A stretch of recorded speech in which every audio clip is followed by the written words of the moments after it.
Hi everyone, this is Elizabeth with 217 Creations, and today I'm going to show you my super cute preserves mini book that I made.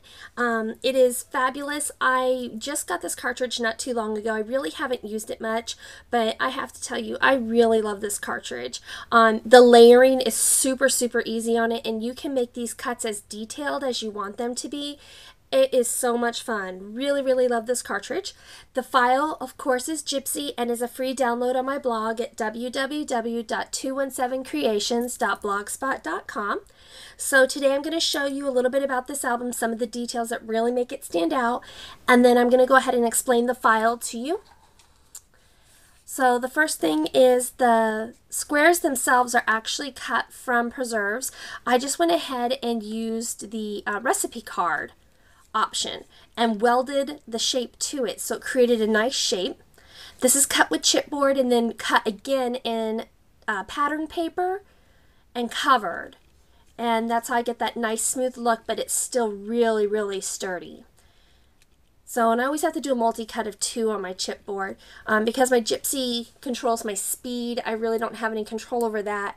My blade depth, I use a 6, and on my pressure I use a high. So if that gives you some idea of the settings. The apple itself is cut at 3.43 inches. And I don't know if you can see the inking. I'm going to kind of bring it up slow so the camera can focus. See this inking through here, this really thin line?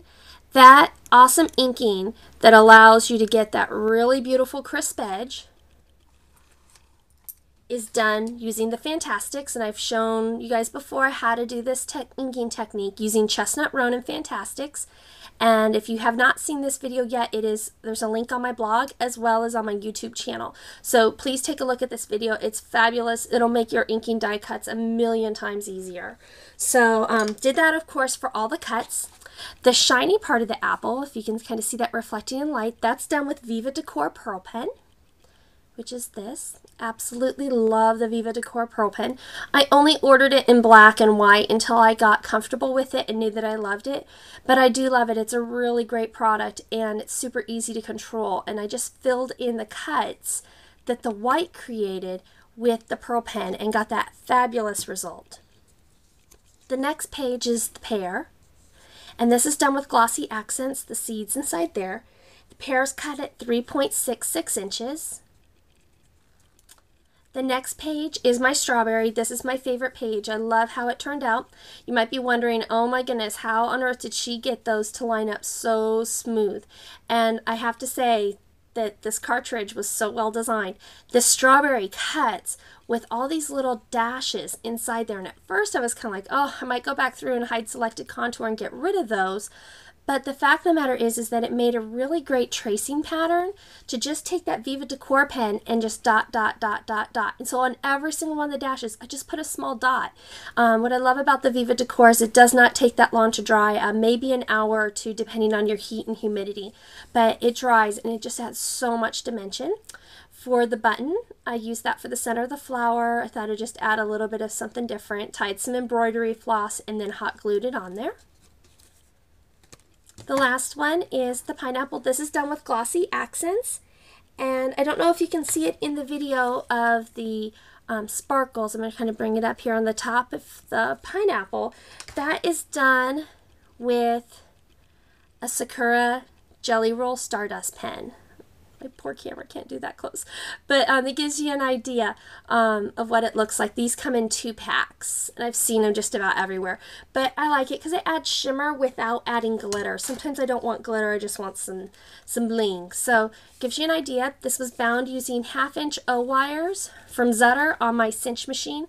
I'm not 100% on my cinch yet. I still need practice cuts and trial and error, so I don't have a video for you yet on that, but hopefully soon. And then of course I cut the little strips of ribbon and tied it along the binding to just add a little bit more there. Absolutely love how this turned out. The file is 8 pages.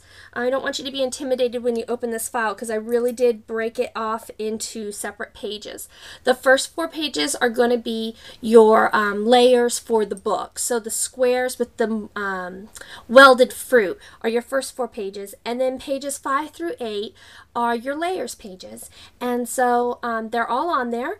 The one thing I wanted to show you real quick about this file is that everything on the file is layered on a 12 by 24 mat, but you don't have to keep it on there. I just think it's easier to cut on a 12 by 24 when it comes to doing layers. I spread my cuts out all over the place. But the important thing about this file is that when you've got this rectangle, let's say, and the pineapple page, you're going to have to flip this to cut the back side so that you get a front and a back. And so you could either copy this and have two on there, or you could cut it and then flip it and then recut again for the back. So when you go to do your flip, I'm going to kind of bring this here, and I'm working upside down, so bear with me. When you go to do your flip, you're going to want to flip it with this one here. This is the front and back flip that I just kind of have taught myself to call it that.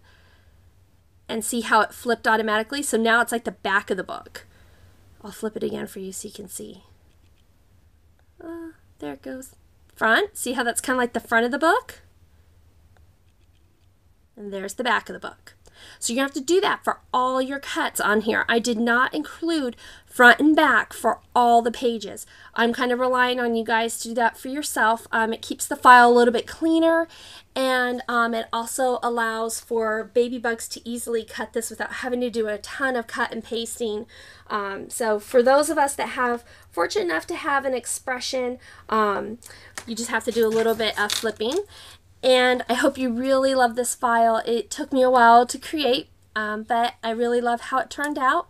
And as always, I appreciate comments, followers, and subscribers.